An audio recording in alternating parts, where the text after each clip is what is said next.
Hello, everybody. So today I'm going to do an update on one of the programs that I've reviewed before. So I've reviewed a program called Perplexity.AI, which is another, if you'll interface to ChatGPT or ChatGPT 3.5, and then also for the paid subscription to GPT-4 if you subscribe to their service. So I'm just going to share my screen. Hold on. So Perplexity.AI is the program I will review today, or not so much review, but which I'm going to update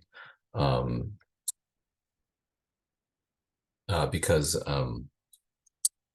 it's changed in a sense. There's one thing that I think is quite interesting or important, which is now, I guess this was a few months ago, it allowed the user to upload a file. So in a sense, right here, if you look here, if you click on file, it lets you upload 3 PDFs per day. So it's really competing with programs like Humata or FileGPT or ChatDoc, all of the other programs, all the other interfaces, which allows the user to upload a specific document and then to chat with that or to use that as the basis of research, right? So let's try it out. So here I'm at Perplexity AI, which is just perplexity.ai. It looks the same. If you watch some of my other videos that review Perplexity, you'll see that it's the interface is no different. You have your home button, you have this discover button here, and then the library button, which shows the previous threads that you had used before. So what we can do is we can go to file and then we can upload something, and I'll upload my own chapter that I've used before as an example, a chapter that I've written about race and racism. And I can say, what does this chapter discuss and why is it important? Let's see.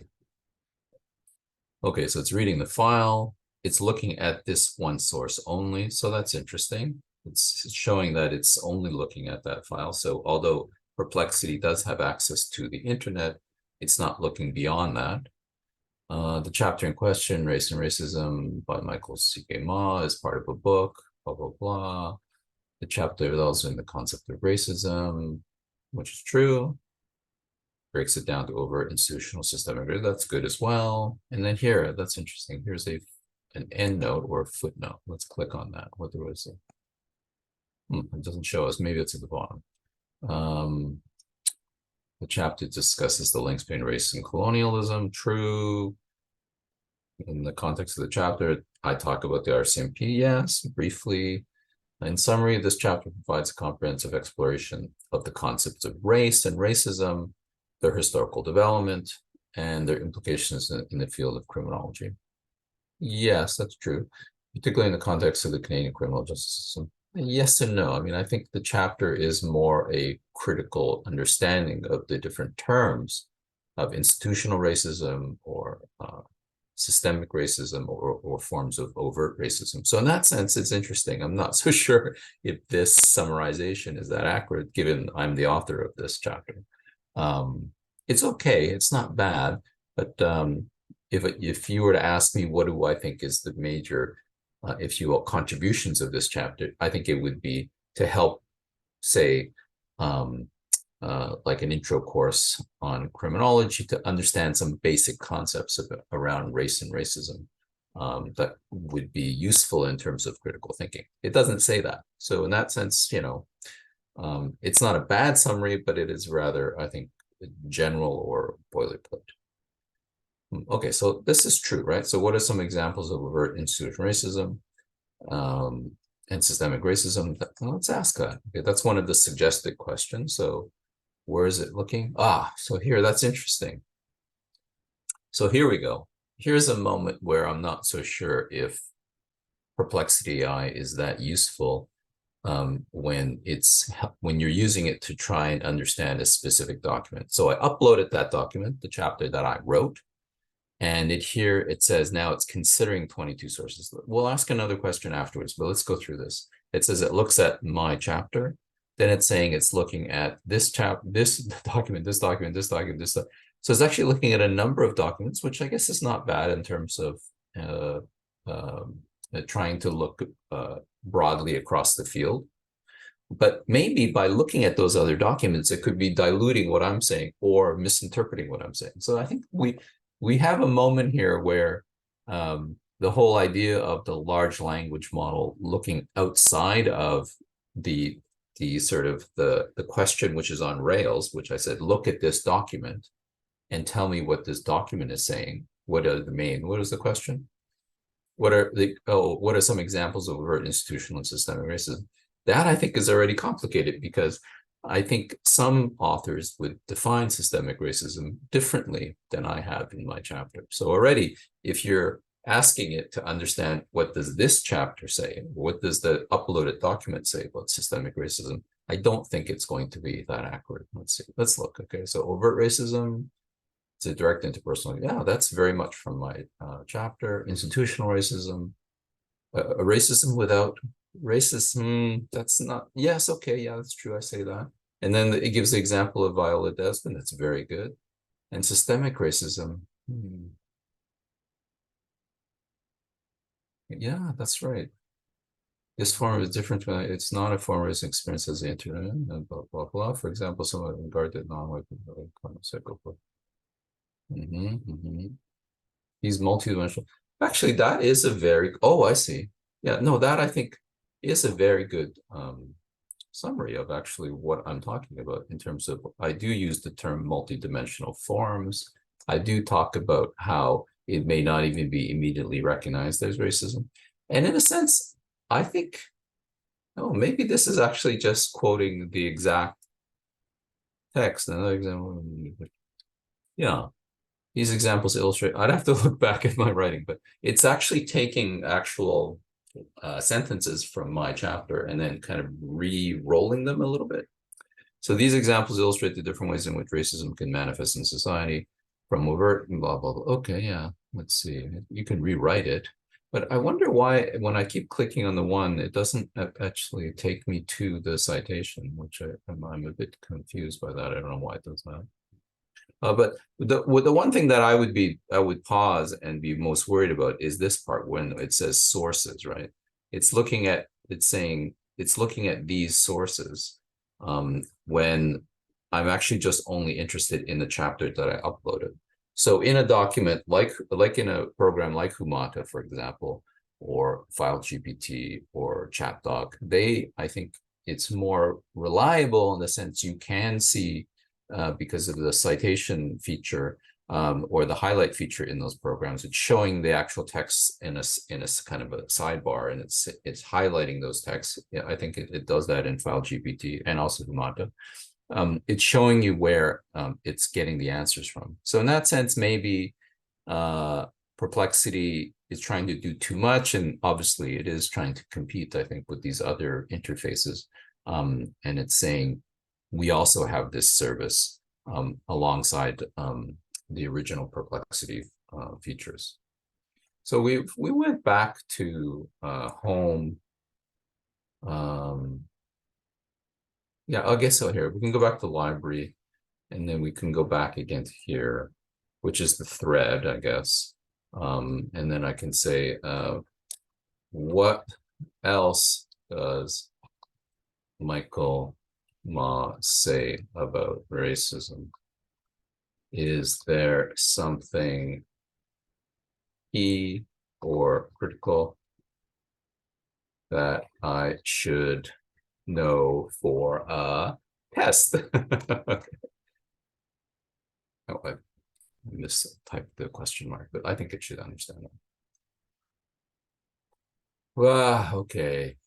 Well, okay, it says it provides a comprehensive exploration of the concepts of race and racism, their historical development, and their implications in the field of criminology. There are some key points that you should know for a test. Oh, okay, so this is interesting. It is useful in the sense of saying racism is an action as a verb, which I do say, so I like that. That's a very good reading of the chapter. Intersectionality, yes, I do introduce this term from Kimberly Crenshaw about how things are interlocked. Symbiotic relationship with other social factors, yes. I discuss critical theory. Yes, I guess, yes, I do. And although I'm not sure if the way in which it's phrased here is that useful. Yes, I do break it down into these overt, institutional, and systemic kind of categories. True.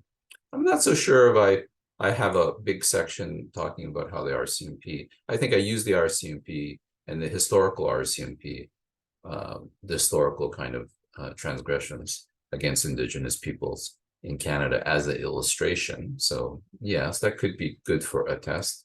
Yeah, that's true. These key points provide a comprehensive understanding of the concepts of race and racism, their historical development, and their implications in the field of criminology, particularly in the context of the Canadian. Yeah, I mean, that's very boilerplate, but that's kind of like classic large language model GPT kind of a summary. Um, oh, I wonder if I could, yeah, what is my background? Hmm. What is my background and expertise? um, he's extensively read about this. His expertise lies in his ability to dissect complex concepts. Yeah, I don't know. Yeah, this is pretty bad in the sense it's just re-rolling everything that it said and rephrasing it as, well, why am I such an expert on this? Which is, of course, not present in the document. And it's interesting. It's not actually searching on the internet for other, say, biographical details about Michael Ma, as a scholar who may or may not write about racism. Um, okay, so let's go back to home. Let's I have one more left. You're allowed to upload 3 documents. Let's upload a document that I've uploaded many times before, Frederick Jameson's Postmodernism or the Cultural Logic of Late Capitalism. Okay, let's go. Okay, so that's uploaded.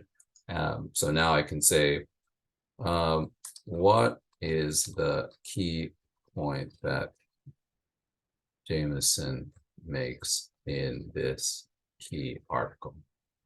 Oh, I used key. I'll just say key once. Okay. So what's the answer? Okay, so that's good. So it's source. It's just looking at that. The key point that Jameson makes in this article is that postmodernism, cultural logic, emerges from late capitalism. Yeah, it's not just, yeah, sure. This is very common. I think almost all of the programs, the interfaces like FileGPT, Humata, ChatDoc, they have all kind of been able to make very good summarizations, which is not unlike the GPT in general. It's been able to do that. And then also Bing Chat, I've also have a review of that. And also Anthropic Claude 2 is very good, I think, at making, if you will, general small 2-3 paragraph summaries. Yeah, I don't know, but I think in the sense of here, this answer, there's no citation, so I'm curious where my question is, what's the key points? The other programs like Humata File Chat, ChatDoc, for example, Charlie AI, Ask Your PDF, those programs actually will highlight or point to the places where it's getting the information. So I would have to say that maybe this is very good. You're able to ask these questions here within the program. You don't have to go outside to another interface that allows you to upload a document. Within Perplexity, you can upload the document, so that's useful. But this part here, I'm not sure if it's that useful if it's not telling me where it's coming from. Here, I mean, we can do many things. Can you give me a multiple choice test on this chapter?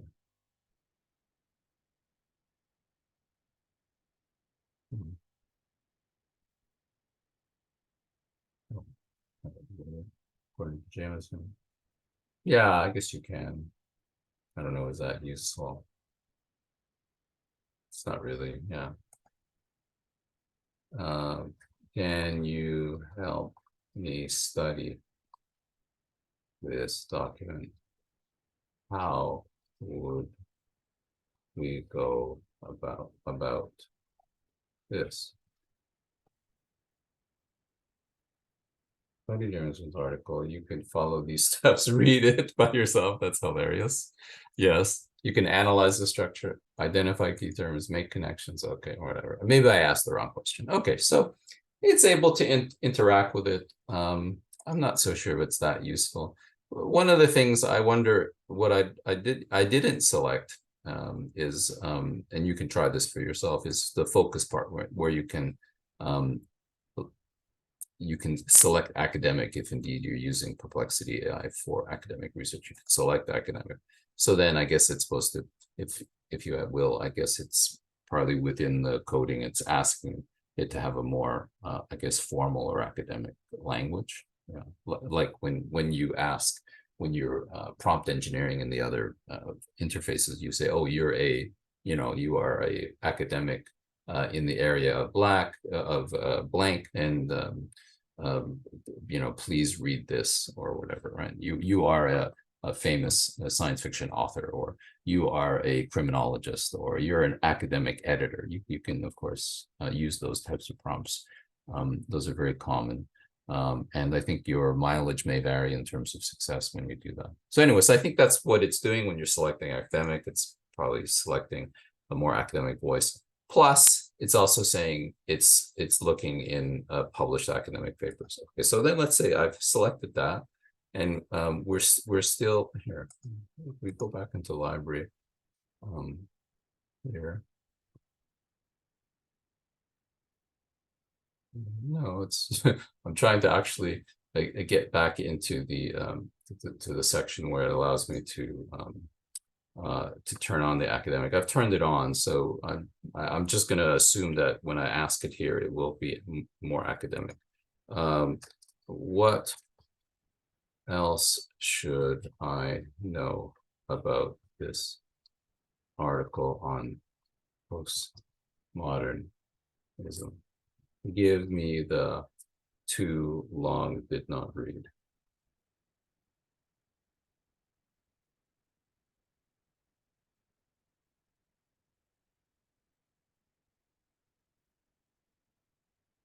Postmodern is a force field. It's a new depthlessness. Yeah, historicity is weakened. Deep related new technology. Yeah, I don't think this is that good. I think all of them in the end never gives you deep textured insight. I've uploaded this document. If you look at some of my other videos, I think the argument that Jameson presents is a complicated one and nuanced. And I'm not so sure if the programs like Perplexity AI or File Chat or ChatGPT, Humata or ChatDoc or the other interfaces, I'm not sure if any of them really help you understand how to insert yourself into the context of that debate, because it's only looking at that document. So I think that's something that would be interesting. Here it says you can upload 3 documents. I'm not so sure if you can chat with all 3 documents. So I don't think it allows you to do that. Yeah, so I think again, I'll unshare the screen. Hold on.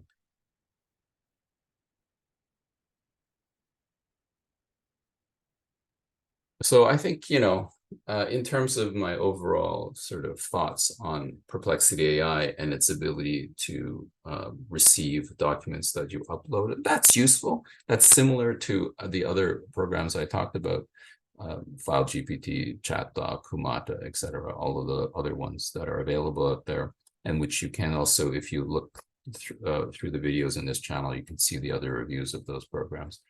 I think those are probably more useful. I think just even the graphic interface is more useful. I like the dark mode, which is nice, but it doesn't show actually the document. And I think that's very important for, if you will, any type of critical thinking. It's nice to see the document on one side as you're chatting with it, right? It's as if you are reading it, and the program or the interface is your aid, right? Is your tutor, and is helping you understand it.